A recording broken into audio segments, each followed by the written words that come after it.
le pôle industrie agro-ressources est un pôle de compétitivité qui a été mis en place en 2005, qui repose sur deux régions, Champagne-Ardenne et Picardie, et dont la principale vocation est de trouver de nouveaux usages, d'ouvrir de nouveaux marchés à la biomasse, d'origine végétale notamment, et d'ouvrir ces nouveaux marchés de la chimie verte du végétal.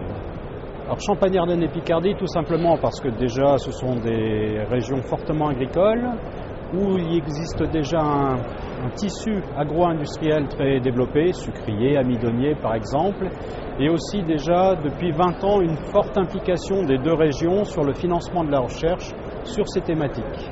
La chimie du végétal qui s'inscrit dans la dimension de chimie verte, justement, oui, est une industrie naissante en fait, puisqu'il y a actuellement très peu de produits sur le marché, qui va nécessiter de gros efforts de recherche-développement, de gros projets. C'est le cas dans les biocarburants de seconde génération, c'est le cas pour les intermédiaires chimiques par exemple. Le pôle IR travaille de façon transversale sur tous les usages non alimentaires. Donc il y a trois grands volets en fait. Tout ce qui est production de biomolécules à usage technologique, par exemple des cols vertes, des tensioactifs, des solvants et autres. Tout ce qui est production de bioénergie, et là il y a deux volets, il y a l'énergie pour le transport, c'est les biocarburants, et il y a l'énergie pour chauffer et produire de l'électricité, et un troisième volet qui est l'utilisation des fibres dans les agromatériaux, que ce soit pour le bâtiment ou le secteur du transport par exemple. Et après il y a des très gros enjeux, là c'est dans le domaine de la chimie, où là l'objectif c'est demain de donner aux pétroliers cette petite molécule, enfin pas aux pétroliers pardon, aux chimistes, cette petite molécule que l'on obtient généralement à partir du pétrole, mais cette fois-ci en le prélevant sur la biomasse, pour faire au niveau de la chimie les mêmes choses en termes de synthèse, c'est-à-dire des plastiques, etc. Parce que demain, clairement, on trouvera certainement des solutions dans le domaine du transport par rapport au problème des carburants. Il y a par exemple l'hydrogène, il peut y avoir l'électricité, mais dans le domaine de la chimie, lorsqu'on n'aura plus de pétrole, on n'a pas de produit de substitution à ce jour. Donc il y a un réel enjeu de ce côté-là. Le concept de chimie verte, par définition, c'est celui qui va essayer de réduire l'empreinte sur l'environnement. Donc cette chimie du végétal s'inscrit dedans. Ceci étant, je pense que pour réussir sur ces marchés, il faudra à l'amont de tout projet travailler sur ce qu'on appelle les analyses de cycle de vie, de manière à être en mesure, quand le produit sera fait, à être en mesure de prouver qu'effectivement au niveau environnemental, que ce soit en termes de consommation d'énergie, de rejet de CO2, etc., on a un bilan qui est nettement supérieur à celui que l'on avait lorsqu'on partait de produits d'origine fossile.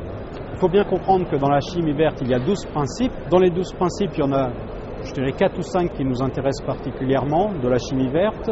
Il y a celui qui est le 8e principe qui fait appel aux sources renouvelables, donc à la biomasse en l'occurrence. Il y a tout ce qui va concerner la production de produits chimiques moins toxiques pour la santé humaine. Donc là aussi, il y a un positionnement très clair. Il y a tout ce qui va être consommation réduite d'énergie. Et là aussi, on sait qu'en utilisant des procédés comme les bois biotechnologiques, on peut réduire jusqu'à 70% de la consommation d'énergie. Alors quand on parle de chimie du végétal et de chimie verte du végétal, il y a deux objets. Le premier, c'est effectivement de travailler en substitution des ressources pétrolières. Mais le deuxième, c'est bien d'apporter aussi des molécules qui auront des propriétés nouvelles. Et donc là, c'est d'ouvrir des marchés nouveaux avec des produits qui auront des caractéristiques différentes de ceux que l'on connaît. Donc c'est bien ces deux aspects qui sont menés en parallèle.